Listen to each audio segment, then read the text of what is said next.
So as we mentioned in our previous video, you've already seen a good amount of all of the styling that you can affect on a web page, on an HTML page without creating your own stuff. You have used a big balance of all of the default included standard tags that come with HTML. But that's not all that we can do with HTML. And as a matter of fact, in really short order, because of CSS, we can make really great looking web pages in very, very little time at all by just being able to understand that we can create, and because I just clicked on it without mentioning it, it's right here. It's the creating classes and IDs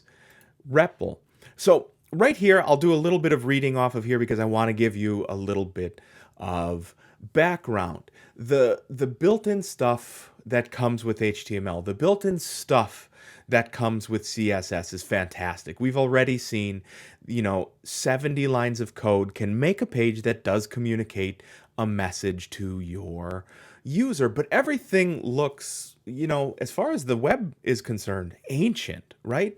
It doesn't look great. It all looks very old and staid, and there's not much design that's happening there. And we can do better than that. You are going to, in the upcoming video portions here, we are going to use classes and IDs to really create better looking web pages. So first off, we're just going to take a look at what a class is. Now, if you think about class and ID, it's kind of the same way it works here at Rock Valley College. Let's say, for example, you take a class.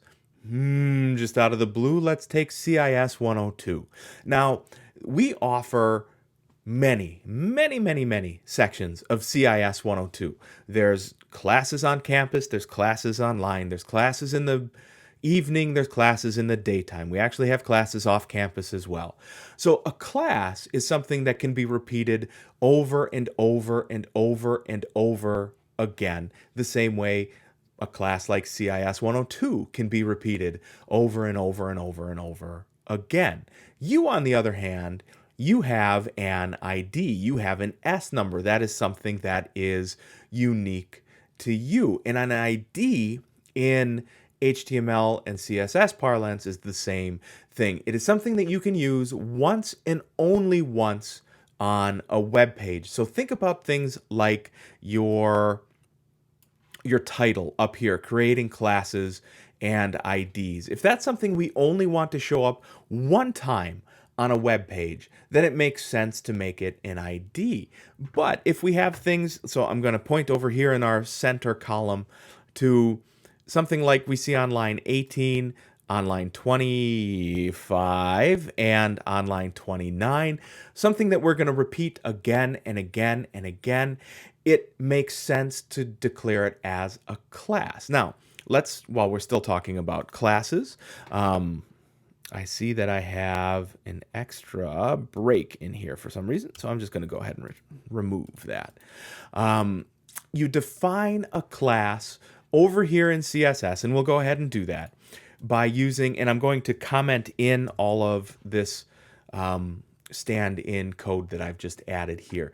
You define a class with the dot nomenclature right here. So dot, and then you get to create the name. So the name has to be something that makes sense to you. So let's say, for example, I want each one of these. So classes, IDs, and the div. Don't worry, we're going to talk about what the div is in just a moment here. Each one of these, I want to have a certain style. I can declare that over here in my CSS. And so I'm going to say a couple of things. I've got a section title, so that's going to be each one of these, classes, IDs, and the div. And then I have .section content, and that's going to be all of these paragraphs in here. So first off, U and C, and an, Y, A, let's, and first. So all of that stuff I want to have their own style as well. So after we've made a declaration, so after we've declared that section title is going to be a class, you can tell because of the dot there. Section content is going to be a class because it has that dot there. We can, inside of the curly braces, just like we did with default built-in HTML elements, so things like the H1, H2, H3, the P for paragraph, a link we could do, an image we could do, you saw in our previous video. Just like we could do with those, we can have this control over our developer-defined classes or developer-defined IDs, because I didn't mention it before. An ID, again, the rule here is you use an ID which you signify with the hash tag, the hash mark there. You would use this once and only once on a page. So that's worth noting. So page title would be up here again with creating classes and IDs, and I only want that to happen one time. I'm going to remove this font family Roboto thing from here because we're not going to be able to use that until our next video. I was just looking ahead. So here we've got font size extra large and we've got color slate gray. So what this is saying is my page titles should be really big and their color should be slate gray. So let's just look at what we're doing with the section title and the section content as well. So for section title, I want the color to be deep sky blue. I want it to be pretty big, so the font size there is 150%. You'll notice on line 5, I have extra large for my font size. On line 12, I have 150% for my font size, and that's perfectly okay. We could use either or. They can, if you take Web 101, you'll see what the differences there really are. I'm just trying to show that there's a lot of different ways to do something. In font family, I want this to look different and stand out by actually having the font, the way those individual characters are being displayed, to be different. So I'm going to say cursive there. And here for section content, I picked a horrible color so it would really stand out. It's not well designed, it's horrible, but it stands out. The background color is going to be light coral. So just because we have these 1, 2, 3 classes or IDs in our style.css doesn't mean they're going to be represented over in our HTML. In order to do that, we have to rely on the div. The div stands for division. It tells the browser that something is coming, and usually that something is a class or an ID. So they are very much the same as other elements that we have seen in HTML. They need an opening tag and a closing tag. So this is what I'm going to do, is up here on line number 11, I'm going to remove the H1, the B, the U, and the I from creating classes and IDs. And I'm going to cut that out. And instead, I'm going to open a div. And remember that the and I have to remember what we called it. The page title has that hash mark there, so that means it is an ID. So div ID equals, and then inside of double quotes, I need page title, and then an end double quote there. And we'll close off our div right there. So this right here, div ID equals page title, is my opening tag for that div. And here I'm going to say /div so that we close that div. Now, if I've done everything right, I have told the page, hey, look, this is a page title. You go look at style.css. Here, font size extra large and color slate gray are how I want you to display that. So we'll come back here. I'll run it again. And there we go. There's my style. It's extra large. You can see right there, it's a little bit bigger than my regular text. You can see, it might be very difficult to see on a monitor depending how everything looks right there, but certainly it is not black, it is not white, it is a slate gray. Now, we can do like we did with our tags before. So I've got an IUBH1. So I don't want an H1, but I can do so we've got a bold, we've got an underline, we've got an italics, and we'll add those in there as well. And if I run it, you'll notice now I've got the underline, the bold, and the italices on there as well. So you can put one tag inside of another one, and you can use that tag as long as you would like. So for instance, if I took out this div right here on the end of line 11, so I'm just going to say Control X or Command X, depending on whether or not you're on a Mac or a PC, and I'm just going to add it after line 13. So right there on line 14, you can see my slash div. And if I run this, you'll see the built-in tools that come with HTML5 and that whole paragraph now also use page title as their style. So that's not necessarily what I want. I'm going to cut that back out. I'm going to paste it back up here on line number 11. So there's my closing div. I'm going to run this again, and you can see right there, that's how my page title in this case is going to look. So let's go through and we'll add the rest of our divs here to really see some changes here for our page. So remember that I've got section title, and those I want to replace just the standard formatting that I see right here. So dot section title is the div that we need.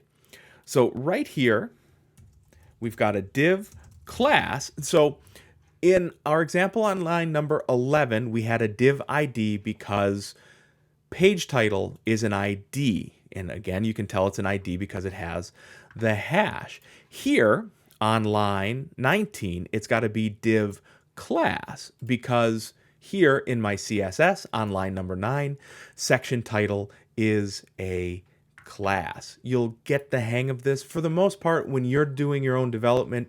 Here for the example that you're going to create later on, just do everything as classes. It's easier to manage, it's easier to remember, and your page is going to be small enough that rules aren't going to need to apply so very much there. So here I've got div class equals, and then inside of my double quotes, I've got section title, I believe. Yep, section title. So then I'm going to close off my opening tag. And here, after where it says classes, I'm going to add it back. So there's my slash div for the closing tag. So when I run this, if I've done everything correctly, which I have not, there we go. I am missing the end quotes for that. Don't worry, you'll make mistakes. I still do. So I'm going to run this again, and there we go. This time you can see classes is correctly being displayed as that blue with the cursive and a much bigger size. So to make typing these again easier on me, I'm just going to copy that whole opening div statement. And down here on line 26, I'm going to add it again, and down here on line 30, I'm going to paste it again. And at the back end of line 26, I'm going to add my slash div back, and on the back end of line 30, I'm going to add my closing tag, so the slash div back there. This time when I run it, you'll see classes, IDs, and the div. All of them have their section title to them. So let's keep going.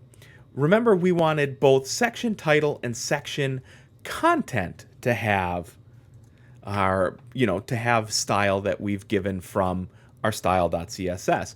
So over here on line 23, I'm going to add section content. Now, you cannot get the spelling of your classes or IDs wrong, so you do have to get them exactly right. So div class ID, I'm just going to copy that, equals session content. And down here, after line 27, I'm going to add another line or two, and I'm going to add section content. Down here, after line 33, I'm going to add my div for my div class for section content. And then here after line 25, I have to have my slash div because I want to close off that section content class that I've created. Here after line 32, I have to add back my closing tag for that div. And you guessed it, down here after line 41, I have to add back my closing div to close off that content as well. So prepare for really bad design right now. I'm going to hit run. There's my 3 paragraphs with their horrible looking color behind them. Let's just go through and add a better looking color really quickly. So I'll come back into my style.css over here on my left, and instead of background color light coral, let's go back to our color picker. Let's find a better looking color. I just picked any blue, and then over here at 80%, I've got 99CCFF. So if I paste into here 99CCFF and the hash mark, we've got at least something that is not an assault on the retinas. So the big part of what makes web pages look really great is not the building blocks that are included with HTML. That looks web pages look really crappy. The best part is being able to create from the ground up with your own imagination a web page that looks the way you want it to. And we rely on classes and IDs for that. So that makes it a lot of fun, I think, as a language to learn.